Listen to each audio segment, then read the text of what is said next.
ಈಗ ಸಾಮಾನ್ಯರ understanding sir, ಒಂದು ಪ್ರಕರಣದಲ್ಲಿದ್ದ ಲಾಯರ್ ಬ್ಯಾಕ್ಔಟ್ ಆಗ್ಲಿಕ್ಕೆ ಏನೆಲ್ಲ ಕಾರಣ ಇರುತ್ತೆ? ದುಡ್ಡು ಕಾಸು ನಾನು ಐ ಅಗ್ರಿ, ಅದನ್ನ ಬಿಟ್ಟು ಏನ್ ಕಾರಣ ಇಲ್ಲ? ಈಗ ಕೋಪರೇಟ್ ಮಾಡಿಲ್ಲ, ತಿರುಗಿ ಬಿದ್ದ, ಅಪ್ರೋಚ್ ಮಾಡಿಲ್ಲ, ಮತ್ತೆ ಬಂದು ಹೋಗೋ ಖರ್ಚಿಗೆ ಕೊಟ್ಟಿಲ್ಲ, ಮತ್ತೆ ಅವನು ಸರಿಯಲ್ಲ ಅಂತ ಗೊತ್ತಾದ್ರೆ ಬ್ಯಾಕ್ ಟ್ರ್ಯಾಕ್ ಆಗ್ತಾರೆ. ನನ್ನ ಹತ್ರನೂ ಕೇಸ್ ಬರುತ್ತೆ, ಯಾರಾಗ್ಲೂ ಬಂದು ರಾತ್ರಿ 10 ಗಂಟೆಗೆ ಮೇಲೆ ಫೋನ್ ಮಾಡಿದ್ರೆ ನಾನು ನೆಕ್ಸ್ಟ್ ಡೇ ಫೈಲ್ ತಗೊಳ್ಳಿ ಅಂತ ಹೇಳ್ತೀನಿ. ಕೋರ್ಟ್ಗೆ ಬರಬೇಕು, ಮಾತಾಡಬೇಕು, ಕೇಸ್ ಇದ್ದಾಗ ಡಿಸ್ಕಷನ್ ಆಗಬೇಕು. ರಾತ್ರಿ 12 ಗಂಟೆಗೆ ಫೋನ್ ಮಾಡಿಬಿಟ್ಟು ನಮ್ ಕೇಸ್ ಬಗ್ಗೆ ಹೇಳಿ ಅಂದ್ರೆ ನಾಳೆ ಬಂದು ಫೈಲ್ ತಗೊಂಡು ಹೋಗಯ್ಯ ಅಂತ ಹೇಳ್ತೀವಿ. ಎಷ್ಟೋ ಕೇಸ್ ನೋಡ್ಬಿಟ್ಟು ಇದು ಆಗೋದಿಲ್ಲ ಅಂತ ಕೊಟ್ಬಿಡ್ತೀವಿ. So that is not a big deal. ಈಗ ಡೀಲ್ ನಡೆದಿರೋದು ಎಲ್ಲರಿಗೆ ಸಿಟ್ಟು ಮೇಲೆ ಭರವಸೆ ಇತ್ತು. ಯಾವಾಗ ಈ ಸೆಕ್ಷನ್ ಎಲ್ಲ ಅಳವಡಿಸಿದಾರೋ ಅವರು ಗಾಡಿನ ತಿರುಗಿಸ್ಬಿಟ್ಟಿದ್ದಾರೆ. ಡಿ-ರೈಲ್ ಆಯ್ತು ಅಂತ ಗೊತ್ತಾಯ್ತು. ತನಿಖೆ ಕೂಡ ಸರಿ ಇಲ್ಲ ಅಂತ ಹೇಳ್ತಿದ್ದೀರಾ? SIT ತನಿಖೆ ಸರಿಯಲ್ಲ ಅನ್ನೋದು ಪದ ತಮ್ದು ಅಲ್ಲ. ಡಿ-ರೈಲ್ ಅಂದ್ರೆ ಇನ್ನೇನ್ ಅರ್ಥ ಸರ್? ತಮ್ತನ ಪದ ಅದು. ಹೋಗ್ತಿದ್ರೆ ಕುದುರೆ ಹಿಂದೆ ಬಂದಿದೆ ಅಂದ್ರೆ ಹೌದು. ಈಗ ನಿಮ್ದೇ ಪದ, ನಂದಲ್ಲ. ಈಗ ತಾವೇ ಹೇಳಿದ್ದು ಡಿ-ರೈಲ್ ಅಂದಿದ್ ನಿಮ್ ಪದ. ಹೌದು, ಡಿ-ರೈಲ್ ಅಂದ್ರೆ ನಾನೇ ಆಯ್ತು. ನಿಮ್ ಪದ ಹೌದು. ಈಗ ಏನು SIT ಮೇಲೆ ಏನಿತ್ತು ಭರವಸೆ? ಕೊಂದವರನ್ನ ಕಂಡುಹಿಡಿತಾರೆ, ನೊಂದವರಿಗೆ ನ್ಯಾಯ ಸಿಗುತ್ತೆ, ಪ್ರಾಣಗಳಿಗೆ ಜೀವಗಳಿಗೆ ನ್ಯಾಯ ಸಿಗುತ್ತೆ ಅಂದ್ವಿ. ಈಗ ಆ ದಿಕ್ಕಲ್ಲಿ ಹೋಗಿಲ್ಲ. ಯಾರು ಇದರಲ್ಲಿ ಜಸ್ಟಿಸ್ ಬೇಕಂದು ಹೋರಾಟ ಮಾಡಿದ್ರು ಅವ್ರ ಮೇಲೆ ತಿರುಗಿ ಬಿದ್ದಿದ್ದೆ. Correct sir. ಈ ಕೊಂದವರು ಅಂತ ನೀವು ಬಳಕೆ ಮಾಡಿದ್ರಿಂದ ನಾನು ಈ ಪ್ರಶ್ನೆ ಕೇಳ್ತಿದ್ದೀನಿ. ಕೊಂದಿದ್ದಕ್ಕೆ ಸಾಕ್ಷ್ಯಗಳು ಸಿಕ್ಕಿದ್ರೆ ಬಹುಶಃ ಹಂಗೆ ಹೋಗ್ಬಿಟ್ಟೇನೋ. ನೀವು ಹೇಳ್ದಾಗೆ 17 ಜಾಗಗಳಲ್ಲಿ ಉತ್ಖನನ ಮಾಡಲಾಗಿದೆ, 20-20 ಅಡಿ ಆಳದಲ್ಲಿ. ಸಿಕ್ಕಿರೋದನ್ನ FSL ಗೆ ಕಳಿಸಿದ ಮೇಲೆ ಸಿಕ್ಕಿರೋ ರಿಪೋರ್ಟ್ ಏನು? ಕೊಲೆ ಆಗಿದೆ ಅನ್ನೋದಕ್ಕೆ ಸಾಕ್ಷ್ಯ ಸಿಗದೆ ಹೋದಾಗ SIT ಏನ್ ಮಾಡಬೇಕಾಗಿತ್ತು? ಮೇಡಮ್ ನೋಡಿ, ಸೌಜನ್ಯ ಕೊಲೆ ಆಗಿದ್ದಲೆ. Soujanya is not under SIT. Soujanya ಈಗ SIT ಹತ್ರ ಬಂದಿರೋದು, there are missing complaints, there are burials, there are several FIRs. ಈಗಲೂ ಮೊನ್ನೆನೋ ಒಂದು FIR ಆಗಿದೆ.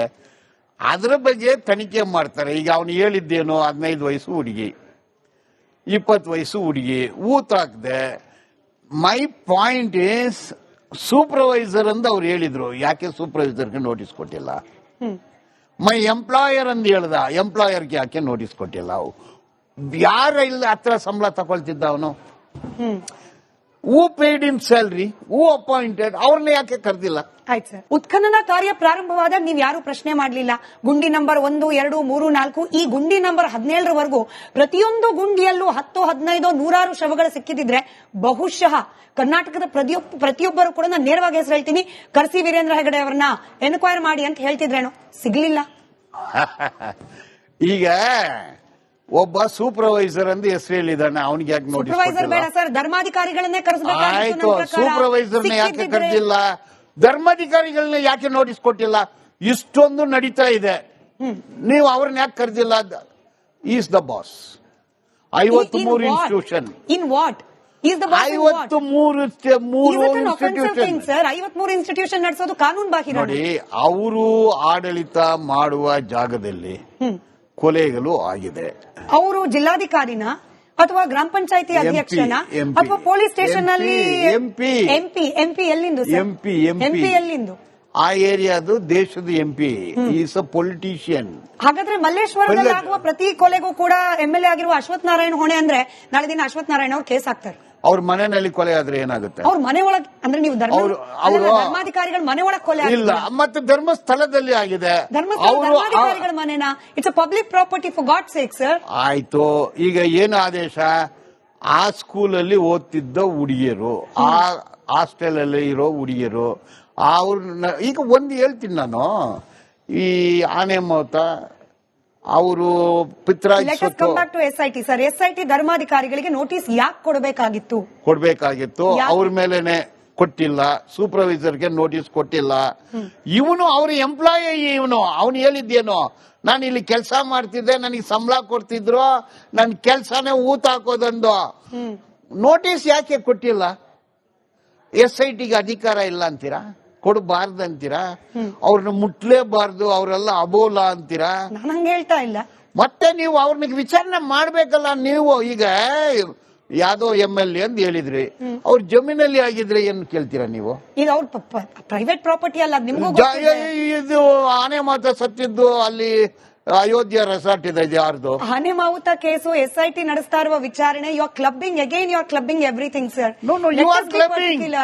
Let us be particular. SIT Chinnayya ನೀಡಿದ ದೂರಿನ ಆಧಾರದ ಮೇಲೆ ನಾನು ಬಾಲನ್ ಸರ್, ನಾನು ಓಪನ್ ಆಗಿ ಹೇಳ್ತೀನಿ, ಈ ತೋರಿಸಿದ ಗುಂಡಿಗಳಲ್ಲಿ ಆತನೇ ಹೇಳಿದಂತೆ, ನಾನು ಮತ್ತೆ ಪರ್ಟಿಕ್ಯುಲರ್ ಆಗಿ ಹೇಳ್ತಿದ್ದೀನಿ, ಚಿನ್ನಯ್ಯನೇ ಹೇಳಿದಂತೆ 100 ಶವಗಳ ಅವಶೇಷಗಳು, ಸಾಕ್ಷಿಗಳು ಸಿಕ್ಕಿದ್ರೆ ಇದೇ ಮಹಾಭಾರತ ವೇದಿಕೆಯಲ್ಲಿ ಕೂತ್ ನಾವು ಹೇಳ್ತಿದ್ವಿ, ಕರ್ನಾಟಕದ ಜನ ಕೂಡ ಹೇಳ್ತಿದ್ರು, drag Veerendra Hegde to the police station. But ಸಿಕ್ಕಿಲ್ವಲ್ಲ, ಈಗ ಅವ್ರನ್ನ ಕರೀಬಾರ್ದಂತೆ. ನಾನು ಹೇಳ್ತಾ ಇಲ್ಲ, ವಾದ ಚಿನ್ನಯ್ಯನ ಚಿನ್ನಯ್ಯ ಹೇಳಿದ್ದು ಗೊತ್ತಾಯ್ತು. ಈ ಕತೆ ಕಟ್ತವ್ರು ಯಾರು ಅನ್ನೋದು ಗೊತ್ತಾಗ್ಬೇಕಲ್ಲ. ಯಾರ ಕತೆ? ಇದು ಕತೆ ಅಂತ ಯಾಕೆ ಹೇಳ್ತೀರಾ? ಇದು ನಿಜ. ನಿಜ ಸುಳ್ಳು ಆಯ್ತು, ಸುಳ್ಳು ನಿಜ ಆಯ್ತು, ಕಪ್ಪು ಕೆಂಪು ಆಯ್ತು, ಕೆಂಪು ಕಂಪು ಆಯ್ತು, ವಿಲ್ಲನ್ ಹೀರೋ ಆದ, ಹೀರೋ ವಿಲ್ಲನ್ ಆದ, ಆರೋಪಿ ದೂರ್ದಾರ ಆದ, ದೂರ್ದಾರ ಆರೋಪಿ ಆದ, ಎಲ್ಲ ಉಲ್ಟಾ ಸೀದಾ ಆಗಿದೆ. ಇದಕ್ಕೆ ಕಾರಣ ಏನು? ಎಲ್ಲಾನು ದಾರಿ ತಪ್ಪಿ ಹೋಗ್ತಾ ಇದೆ, ನ್ಯಾಯ ಸಿಗ್ತಾ ಇಲ್ಲ. ಈಗ ಧರ್ಮಸ್ಥಳದಲ್ಲಿ ಏನೆಲ್ಲ ಪ್ರಕರಣಗಳಾಯ್ತು, ಯಾರಿಗೂ ನ್ಯಾಯ ಸಿಗ್ತಾ ಇಲ್ಲ. ಈಗ ಸಿಸ್ಟಮ್ ಫೇಲ್ಯೂರ್ ಅಂತೀನಿ. ನಮ್ಮ ದೇಶದಲ್ಲಿ CID, CBI, ಸಿಟ್ಟು, IPS ಇವ್ರ ಕೈಯಲ್ಲಿ ಈ ಕೊಲೆ ಪ್ರಕರಣದ ತನಿಖೆ ಮಾಡಕ್ಕೆ ಅವ್ರಿಗೆ ತಾಕತ್ ಇಲ್ವಾ? ನಾಲೆಡ್ಜ್ ಇಲ್ವಾ? ಎಕ್ಸ್ಪರ್ಟೈಸ್ ಇಲ್ವಾ? FSL ಇಲ್ವಾ? ನೀವು ಒಂದು ಕಂಡಿಡ್ದಿಲ್ಲ 50 ವರ್ಷದಿಂದ.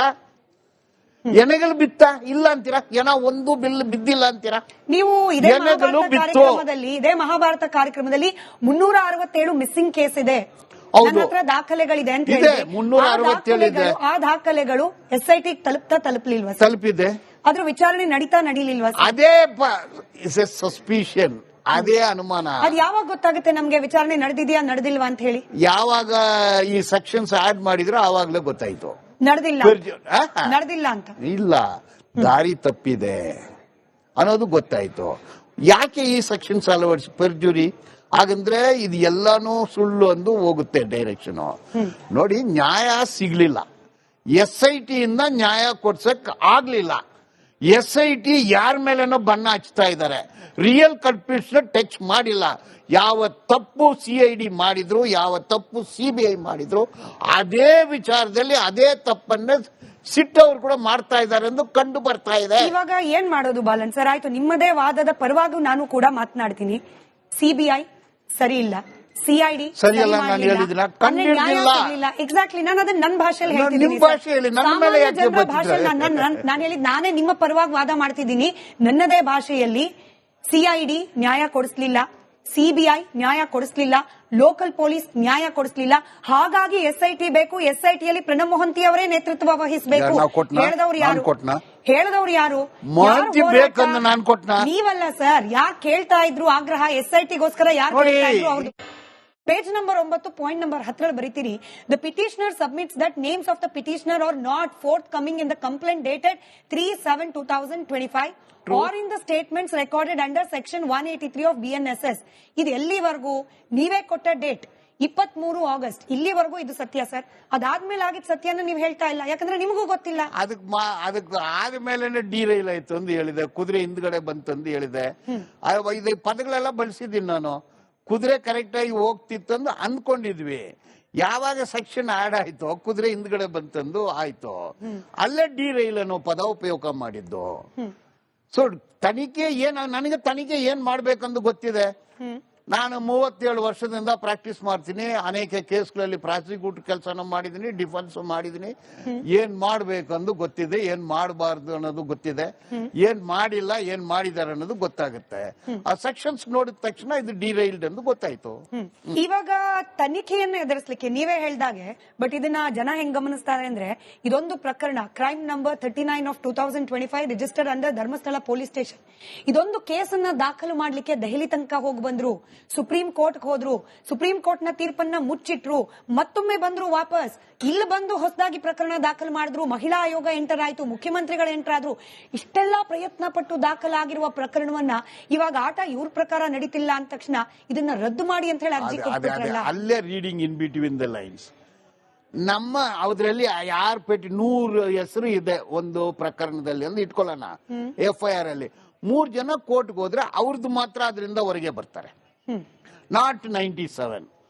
ಇವರು ಹೊರಗೆ ಬರ್ಬೇಕು, ನಾಟ್ ಚಿನ್ನಯ್ಯ. ನ್ಯಾಯಾಧೀಶ ಏನ್ ಕೊಡ್ತಾರೆ ಅಂದ್ರೆ ಮತ್ತೆ ಕರೆಕ್ಟ್ ಆಗಿ FIR ಮಾಡಿ ಅಂತ ಕೊಡ್ತಾರೆ ಅಷ್ಟೇ. ಪ್ರಕರಣ ರದ್ದಾಗೋದಿಲ್ಲ. ಏನ್ ಹೇಳ್ತಾರೆ, ನೀವು ಮಾಡಿದ್ದು ತಪ್ಪು ಮಾಡಿದೀರಾ, ಇದಕ್ಕೆ ಸ್ಪೀಕಿಂಗ್ ಆರ್ಡರ್ ಬೇಕು, ಯು ಕಂಪ್ಲೈ ದ ಪ್ರೊಸೀಜರ್ ಅಂತ ಕೊಡ್ತಾರೆ. ಈಗ ಎಲ್ಲಾರು ಅರ್ಥ ಮಾಡ್ಕೊಂಡದ್ದು ಕ್ವಾಶ್ ಅಂದ್ರೆ ಅವತ್ತಿಗೆ ಹೋಯ್ತಂದಲ್ಲ. Procedure is wrong, set the procedure is right ಅಷ್ಟೇ. So quash because the procedure followed wrong. Court ನ್ಯಾಯಾಲಯ ಏನಾಗುತ್ತೆ ಆದೇಶ final, that is set aside with giving liberty to the police to investigate as per law ಎಂದು ಕೊಡುತ್ತೆ.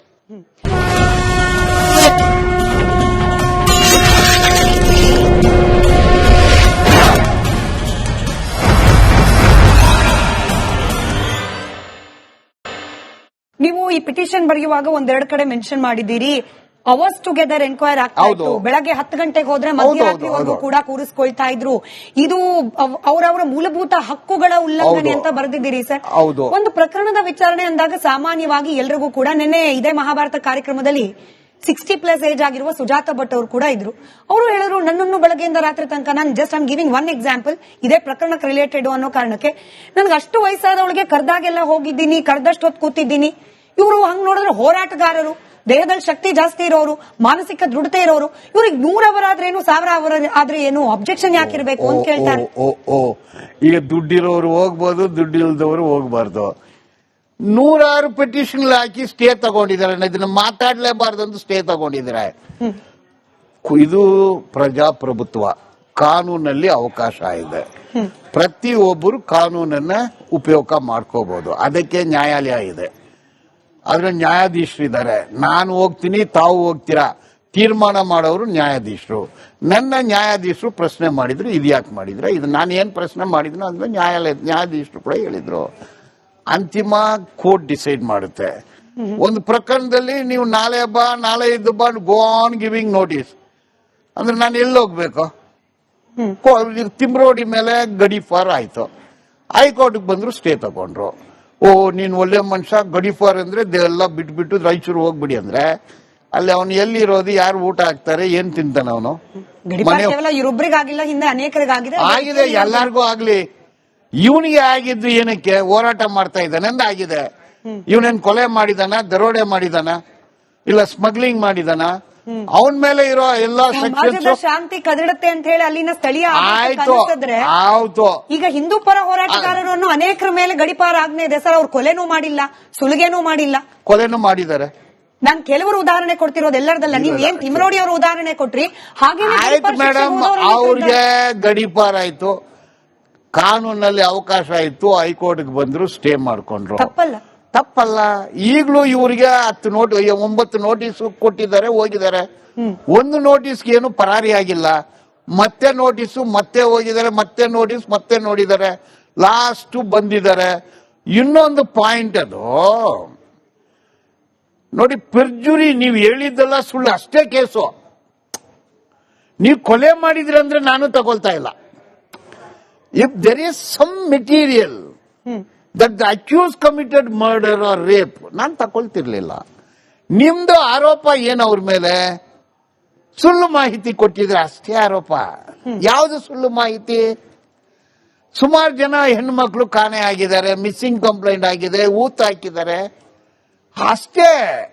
ಆದ್ರಿಂದ ನೀವು ಪೆರ್ಜುರಿ ಆಗ್ಬಿಟ್ಟು ನಿನ್ಗೆ ನೋಟಿಸ್ ಬಂದ ತಕ್ಷಣ ಹೋಗಿ ನಿಂತ್ಕೋ, ಬಟ್ಟೆ ಬಿಚ್ಬಿಡಿ, ಅಲ್ಲ ಹೋಗಿ ಕಾಲಿಗೆ ಚೈನ್ ಹಾಕೊಳ್ಳಿ, ಆ ಸಣ್ಣ ರೂಮ್ ಯಾವ್ದು ಲಾಕಪ್ ಅಲ್ಲಿ ಇರಿ ಅಂದ್ರೆ ಯಾರಿರ್ತಾರೆ ಮೇಡಮ್?